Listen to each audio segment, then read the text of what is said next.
What's up guys, Chigz here from Chigz Tech Reviews.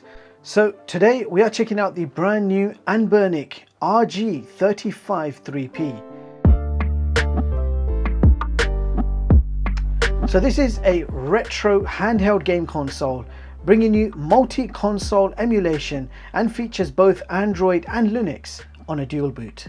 Now this console is powered by the Rockchip 3566 clocked at 1.8 GHz as well as 2 GB of LPDDR4 RAM. Now this game console is fully equipped to handle retro games from a variety of generations ranging from old arcade classics all the way up to 5th generation consoles like the PS1, the N64 and many more. This also handles 7th generation handheld consoles like the DS and the PSP. Now in the hands, the console is quite compact in size and it weighs only around 500 grams, so very light and portable. Now the console is designed to look quite similar to the SNES gamepad. It's finished in grey, but you can also pick this up in a transparent black colour too. But I do like the grey colour and the purple buttons. It gives you a real good SNES/Famicom feel from this. So controls, we've got D-pad, dual joysticks which are clickable. You've got YX, BA, select start. You've got a function button and a start button. At the top we have a triggers L1, L2, R1, R2. We've got a USB Type-C OTG port, a reset button. We've got a mini HDMI port, volume rocker, and we've got a USB Type-C for power. At the bottom of the device, we've got our stereo speakers. We've got 2 microSD card slots. The first slot has a 16 GB card, and that is going to be your Linux OS. And the second slot is for your games. We have a 64 GB card installed. So this console comes in 3 variants to choose from: 64 gigs, 128 or 256. The 64 gig version, which I have here, has over 10,000 games built in. 128 will give you 20,000 games and 256 variant will give you 30,000 games. And the microSD card slot does support a maximum of 256 gigs, and yes, you can add your games yourself. Just insert the SD card into a computer and all the folders are simply named for you, so you know exactly where to drop your games.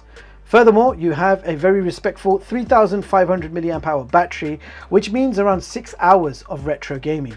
It also features built-in Wi-Fi, enabling you to access a variety of features such as ad hoc online multiplayer for retro games, downloading your themes and box art from the library, and enhanced menu personalization.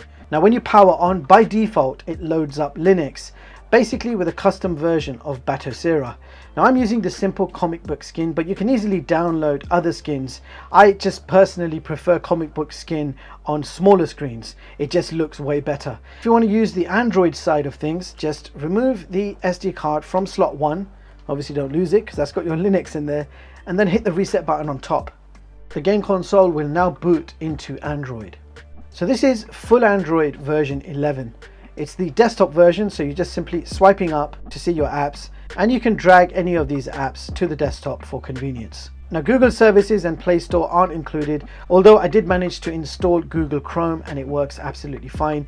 So you just need to sideload your APKs or install a third-party app store like APK Pure.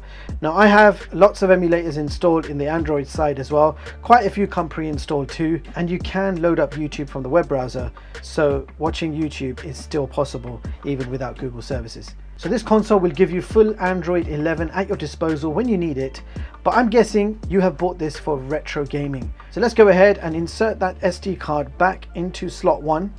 And now we need to reboot the system properly, so I'm just going to tap restart, and now we're simply waiting for the Linux side to load up again. And there it is, guys. Alright, so let's just go through the system menus. First of all, we've highlighted all games and you can see the total number of games underneath each category.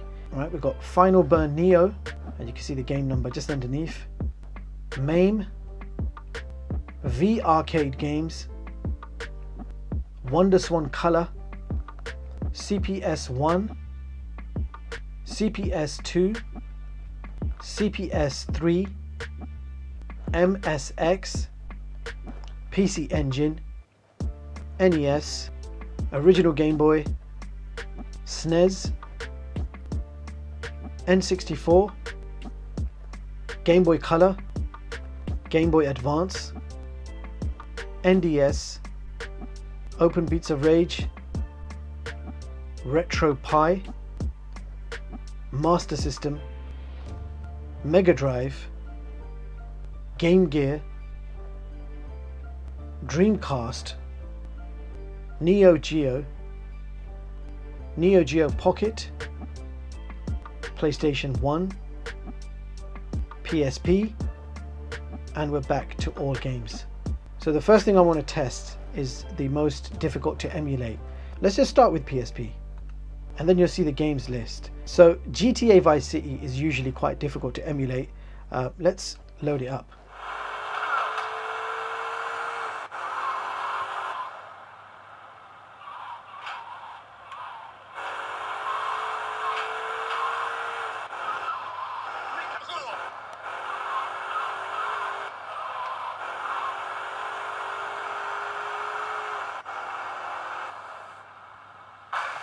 So it looks like Vice City is working absolutely fine, no issues there. I'm going to press select and start, and that will bring me right back out into the PSP menu. Let's test out Tekken 6.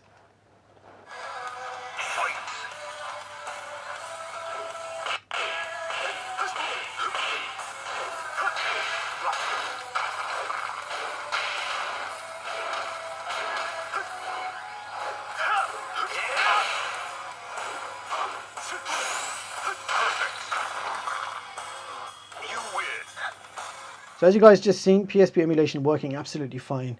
Now we're going to go ahead and test out Dreamcast. So there's a few games here. I'm going to open up Soul Calibur.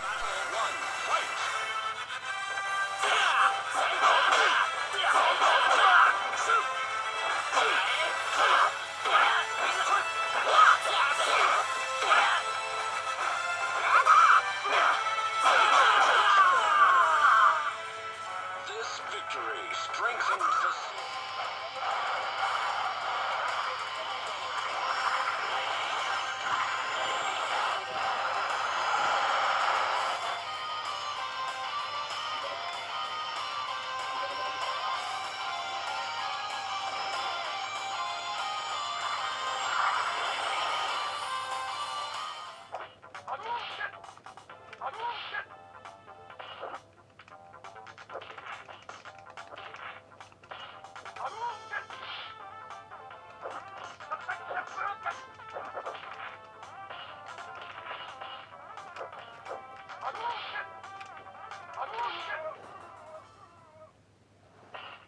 I'm sure everyone at some point of their life has played a bit of Bomberman.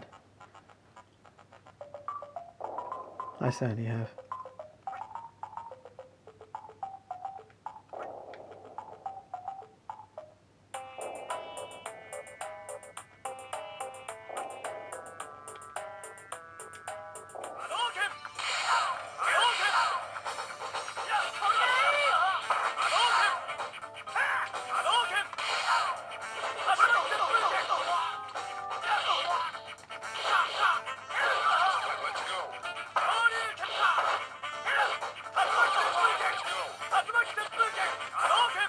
So there you have it guys, that was the Anbernic RG353P, a compact and portable retro game console. Build quality is no doubt premium, as we have come to expect from Anbernic. I love the SNES inspired gamepad design. The grey colour and purple buttons look amazing. The display is small but fully laminated, and colours and brightness look pretty good on that small screen. Battery life is easily 6 hours of non-stop gaming. It's great for travelling and commuting. The games played and looked great. Hardly any lag experienced, no screen tearing. You're getting a pretty smooth gameplay, and all of the emulation games on this device played extremely well. Even the hard to emulate games played easily. So no doubt price is high, but the Anbernic devices are known for their premium build quality, and the software experience is spot on, and that is what you're paying for. And sound quality is actually surprisingly good. You've got stereo speakers, very high quality, no distortion, no hissing noises. Sound was spot on. Usually the cheaper retro consoles have terrible speakers and sound. The stereo speakers in this handheld are surprisingly good.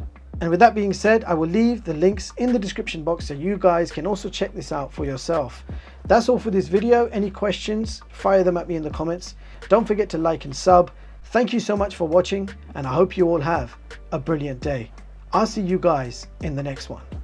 Peace.